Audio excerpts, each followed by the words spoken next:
Mansplaining with Tabby. Tabby proves that Cortez lies. This is part 2. Watch part 1 if you haven't already done so, see the link below. If you've seen part 1, to refresh your memory, we started to explore the question, is Cortez a poor working class girl from a poor working class upbringing, living in an apartment in the Bronx in this building right here while taking the bus to school in Yorktown Heights, or did she live in Yorktown Heights, in this house? In what CNBC reported is 8th in their 10 counties where the richest people in America are concentrated article from 2017. Folks, there's a webpage version of this video, in fact you're seeing it right now, and it contains all the news articles, the tweets, and so on, all the factual information covered in this video with links back to the original sources. See the link below for that. See, unlike the mainstream media and almost everyone, we actually prove what we say. I'm also a practical bitch. We don't need you. If you are going to listen to the literal shit stream that falls from her lips, you are not essential on this planet. You're one of those morons that go, she really loves the environment and the Green New Deal is such a great idea. She drives around in a Range Rover. Sorry, she gets chauffeured around in a Range Rover. That's really shitty on gas. Really shitty on gas. Says cows need to be eliminated because of their methane. Then goes and has a burger. Oh, I see.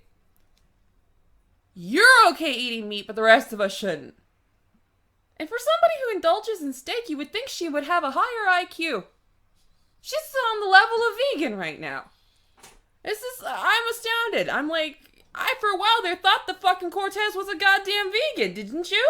I thought the way her brain works that she was a flight. I mean, she's like emaciated most of the time. Yeah.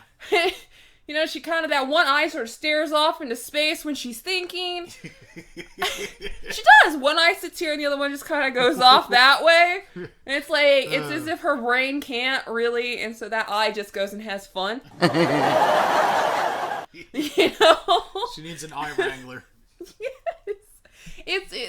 I thought she was possibly a vegan from the low IQ this woman exhibits. Yes. But then she was caught eating expensive food. This Starbucks offensive socialist. Can we call her? Let's call it. Hey, folks, call her a Starbucks socialist. Yeah. Oh, I hate capitalism. Sips capitalist coffee. Starbucks. $8 for a small cup. That's capitalism, you fucking idiot.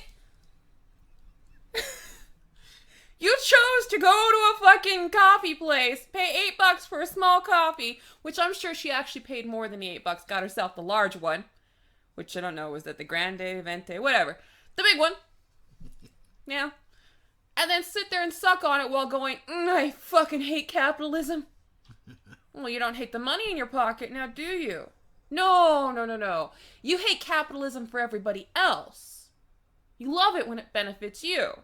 Much like the other fucking brain children who follow you, who are keyboard warriors that are anti-capitalism and fuck America, but they're doing it on a computer? Gee, I wasn't aware that computers just magically fell from the sky. I thought those were creations of a capitalist enterprise. You know, one computer company making all the bits, a plastic company making the casing, they put them together, then a store buys it from the fucking warehouse, puts it on a shelf, and then your dumbass comes in and purchases it. Yeah, that's all capitalism. Everybody worked together to create this thing. Yeah. Oh, and by the way, if you're on a laptop right now and you think the Green New Deal is a great idea because, well, we have to lessen emissions. America is #1 in emissions reduction of the entire fucking world. We're #1 on that. Okay? The rest of these little asshole countries that are like, oh my god, America just sucks. It's just polluting everything. No, you assholes are. We're actually #1 on reduction. And #2, if you are on your little computer right now going, the Green New Deal is such a good idea and emissions suck and fuck America, that computer you're using polluted the world. Created emissions. Smog. Magic particles of death. Right now, by being on that, you have killed the environment a little. Oh, and your cell phones too, every 6 months when they come out with a new one. And you have to run to the store to get it and wait yourselves in line. Yeah, you've killed the earth every time you purchase a new cell phone that you don't actually need, but you want to look fagtastic. I'm in the new. Look at my phone. And a lot of them use Apple products, and we now know Yeah. that Apple engages basically child slave labor. Legal, but still child slave labor. So every time you purchase an Apple product, you're polluting the environment massively and indulging in child slavery. Give yourself a resounding round of applause for being the biggest moron in the room. But you Starbucks socialists don't really care, do you? They don't care. It's all about looks with them. What do you think they buy a new cell phone every fucking 6 months? I'm sure Cortez does the same goddamn thing. Every 6 months when they come out with a brand new one, I've got the new Apple 18. Yep. Look, it's gold. You know? Like, what was that? There was a gold and a silver Apple phone at one point. It was not that long ago. Came out and everybody was losing their fucking minds over it. Oh my god! Okay, here's the thing. A phone is meant to do one thing. You dial and you talkie. Yeah. That's what a phone's meant to do. You want a fucking computer? Buy a computer. You all are just pandering. I want to look good. And these people who do this, they go and they get the new cell phone every 6 months, are the same assholes that yell and scream and cry about the environment and call Trump a monster. Yeah. Oh, and the FDA, all of the, the environmental, what is their abbreviation? Caucus? No. There's the FDA. Oh, the EPA. Yeah. Environmental Protection. You also call the EPA a fucking scam. You didn't think it was much of a scam when Obama was there. Uh-huh. And by the way, admissions, we were so fucking up the environment during Obama. You didn't care about that, did you? But we actually are number one in emissions reductions since Trump, by the way. And he reorganized the EPA. But you all said he was doing that to destroy the environment. Really? Because it seems to be working more efficiently now, and people are actually doing their fucking jobs. Oh, but he keeps changing regulations. Yeah, that are squeezing our business infrastructure to the point where people can't get jobs. He removed that squeeze, kept in the things that actually mattered, and now we have a working environmental plan. Wow! Isn't it great how that works? Oh, and guess what? People aren't losing their jobs either. Yay. Good one, Trump. Oh, and as for your Mr. Cortez on her, what was that Late Show interview that she did? Where she's like, oh, President Trump, he just doesn't know how to deal with a girl from the Bronx. Bitch, you're not from the Bronx! And I'll tell you this, his pinky toe has more intelligence than your entire body. His pinky toe! It's smarter than you. Seriously, we should have a debate between her and Donald Trump's fucking pinky toe, because that's all he needs to win. It's the fucking pinky toe. We'll put it up there on the screen. Yes. You know, draw a little face on it, and automatically it wins. It doesn't even have to say anything. It wins. Sooner or later, she's going to have to engage in debate. Hold on, I'll have to make some. Oh, it's empty. Yeah, sorry. Okay. But she's been avoiding debate. If she wants to go further in her political career, she's going to have to debate, and I relish the thought. She can't debate. I can't wait. That's like a gold mine of just... I'm gonna need ice for my abdomen, because I'm gonna laugh so hard that it's gonna hurt the muscles. Maybe that throat spray to numb them up, because I'm just gonna laugh my ass off when she finally goes in for a debate, because it's like, you can't debate. You can barely breathe. I'm saying we should check her ears for gills. Okay? There's gotta be some way that she's getting around remembering how to breathe. That's how dumb she is. Yeah, I am cracking up over here. Yeah, that's how moronic she is. She might have gills just like hidden back here. We gotta look. Because she's cheating this somehow. There's no way that she, as dumb as she is, can remember to breathe on her own. Maybe she's got like those little AeroPod things that, you know, they have no cord. Maybe she just puts her hair over it and then it just tells her breathe in, breathe out. Right. Like, yeah, I mean, there was even a joke meme that was going around saying that blondes are happy that now people don't have the reason to make blonde jokes. Yes. She has literally wiped out all blonde jokes. Just put her Cortez in there. It's perfect. She is a walking joke. Yes. Now, Tabby, just a few days after she famously said that she's a girl from the Bronx on the Colbert TV show on that night show, this John Cardillo, don't know who it is, but he has a lot of followers, tweeted this photo. Okay, this is the Yorktown Heights, a very nice area home Ocasio grew up in before going off to Ivy League Brown University, a far cry from the Bronx hood upbringing she's selling. Now, she retweeted this and responded, "Hey John, 1, I didn't go to Brown or Ivy League. I went to Boston University. Try Google. 2, and whatever. Okay, you made a mistake. 2, it is nice. Growing up, it was a good town for working people. My mom scrubbed toilets so I could live here. And I grew up seeing how the zip code one is born in determines much of their opportunity." I mention this because she confirms that, yes, she grew up there. Yeah, she grew up in this very nice house. Go ahead and put a picture of this in this video. Everybody take a real good look at this house. How many of us had the opportunity to live in a house like this growing up? How many? I sure as fuck didn't. Okay? She's pretending like she was as poor as I was when I was a child. Bitch, unless you had a fucking Salvation Army Christmas, you're not poor. Been there. Yeah. Multiple years. Been there. Salvation Army. I've even been in the building collecting the toys. And I was happy for it. Hell, I got something new to play with. I learned to actually appreciate a dollar. You've lived in tents with your mother. I've lived in tents. I've had donuts out of the trash. That was not fun. Ate at a soup kitchen. Yep. I had an actual struggle childhood. I survived. Yeah.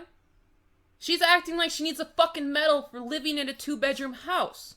Which, by the way, take a good look at this picture. Lovely yard, lovely front yard, lovely side yard, her nearest neighbor. She would have to throw a rock really fucking hard just to hit their fence. That's how far away her neighbors are from her. She's up where there's trees, bushes, and fucking blue jays singing the day away. The house was bought for over $150,000. Yeah. It sold recently for over $350,000. The closest I got to that kind of environment is when I went to stay with my grandparents. Because they owned a farm. That was the closest I ever got to having the lovely, lovely environment like that. With a big house and a nice yard and places to play. And fucking birds. Rest of the time I was actually an inner city brat. Alright? This bitch is a lying scumbag, and she should apologize to everybody who actually grew up the way that she pretends she did. Because you know what? We struggled. We all struggled, we survived, and we don't sit there and pretend that we need a fucking medal for it. We don't use it to get sympathy from others. You know how we use it? To remind ourselves not to be stupid and sink back to that level. To save and strive for more, work hard and become better. That's what somebody, especially a kid raised in that environment, tends to strive to do. This little privileged bitch was never in our shoes. Not once. Miss My Mother scrubbed toilets. Your own toilets don't count. I was literally a maid. In a motel. I've scrubbed toilets. So many toilets I lost count. Yeah? I did that. And you know what? I couldn't afford that fucking house. So keep in mind, folks, she's both on record as saying she grew up in this house and saying that she grew up in the Bronx and went to school over in that county, okay? It can't be both. So she's either lying about one or the other. So she said she went bust back and forth. Yes, she did say that. Yes. Oh, you lived in the Bronx with your father in a fucking condo while your mom's in the country. Because it's pretty much the country. If you label New York into zones, Westchester would be the not farmland, but technically country. You're out there, there's trees, there's hills. It's like the suburbs as far as country New York could have. There's a fucking lake there. Yeah. So let me get this straight. Your mother has a 2-bedroom house out there. And her and your brother apparently live there. While you bus yourself back and forth so that you can go to a school there. But you are choosing to live in a condo with your father. No, I smell bullshit. Mm-hmm. Lots of it. Mountain of it. Yep. You remember Jurassic Park, the first one where they found that giant pile of dino dookie? Yeah, that much. Oh, it's horrible. The day before John Cordillo tweeted that picture and she responded to it, it seems that he probably got the news from the Daily Mail, which is not a right-wing source. Because the Daily Mail put out this: girl from the Bronx, Alexandria Ocasio-Cortez, who beats high-ranking Democrat Joe Crowley, faces, this is when the campaign was still going, faces questions over her working-class background after it's revealed that she grew up in a wealthy suburb north of New York City. So it seems they broke the story. If it wasn't them, it was somebody else. And here we could see, still to this day, her own website claims otherwise. So she has claimed both of these things. Mm-hmm. She's a lying scumbag. Probably doesn't know how to do edit. Yeah. On July 1st, after those tweets, not long after, Katrina Pearson, senior advisor to Trump's re-election campaign, tweeted this: identity politics duped the left. They got a Westchester girl that campaigned as the Bronx. LOL. She could be a great ally for school choice. She did it. Quote, it was clear to her that the zip code a child was born in determined much of her destiny. Unquote. Indeed. But that's not how she meant that quote, but we're going to hold her to it. Yes, you grew up privileged, so now you are a senator. Yeah. She's privileged. She's always been privileged. And she panders to those that have no privilege, or monetarily anyways. She panders to you because she thinks you're stupid. And that you won't be able to do 5 minutes of research and find out just how much of a lying piece of shit she is. Yes. And even... Don't be that. As recently as December 27th, 2018, a few months ago, she did indeed tweet this picture of her plaque and said, don't be fooled by the plaque that we got. I'm still Alex from the Bronx. So she's trying to play it off. She's trying to play it off that, yeah, I'm from the streets. I'm, like, totally hood. Now, notice the timeline, folks. It's full of shit. If we go back far enough, she's from the Bronx. She took the bus into Westchester to go to school while living in the Bronx. Then after that, she says, oh, no, yeah, I grew up in that house. And I was able to grow up in that house because blah, blah, blah. And after that, she says she's from the Bronx. Now, get your fucking story straight there. To add to the drama, okay, the same day, this Michael Pedro Knowles retweeted her tweet about being from the Bronx, and he says, the average household wealth of the town in which you grew up in is 1.2 million. Yeah, it sounds really impoverished, you know? Like, right? Probably didn't have a car or anything. And keeping with her pattern of snapping back in a nasty way and revealing her character, she answers back to him on Twitter, yep, as everyone knows, I grew up between two worlds, plus experienced firsthand how a child's zip code can shape their destiny. Well, yeah, you grew up privileged, not two worlds. You grew up in one zip code and went to school in that same area, and yes, you were privileged. It was scrubbing those household toilets with my mother that I saw and breathed income inequality. No, you didn't. Okay. You want to see an example of somebody's upbringing having little to no effect on how they come up in life? I was raised on Salvation Army Christmases. The only experience I had with the outdoors and actual wilderness was at my grandparents'. Otherwise, I was an inner city apartment brat. Okay? That's really shitty apartments, by the way. And sometimes it involved just living in a tent, eating out of dumpsters. That was me as a child. You know what I have now? A car, a house, and all of which I own. And my own business. And you know how I didn't get that? By being privileged. Got that from being raised without money. struggling. My mom gave me everything she could. But we still went without a lot. In response to where she said, yes, as everyone knows, I grew up between Most two of them. worlds, and she again reasserts that the zip code is deterministic, right? Then Pedro, Michael knows, tweets back to her, you didn't grow up between two worlds, you grew up in Westchester. Right? And then lied about it, and then changed your bio when the lie was exposed. Now, I don't Oh, know I if get it. that's- She grew up between two worlds. Yeah. The real world and the fantasy she keeps in her head. Yes, now what this guy is That suggesting... makes sense. All right, that makes sense. What he's suggesting is that perhaps her bio did change, but if it did change, she changed it back again. Because the last time I checked, a couple of days ago, it said that she grew up in the Bronx and took the bus 40 minutes into Westchester. Okay? No, that So, would make no sense. He continues, I grew up in the affluent, diverse neighboring town. Spent my weekends in the Bronx. The difference? I don't lie about my upbringing to feign victimhood. Uh-huh. Right? And I'm just a poor dark-skinned girl from the Bronx. You're not. Yep. No, you're not. No, you're not. Stop it. Alright, that's the end of this part. Make sure you subscribe to us so that you see the next part. Make sure that you have that little bell icon clicked because, YouTube does de-notify people, especially with channels like ours. If you don't have the bell icon clicked, you won't know when we have a new video. But even better than dealing with YouTube's bullshit, their sneaky censorship and stuff, subscribe to us on BitChute. It's like YouTube without the bullshit. See the link below.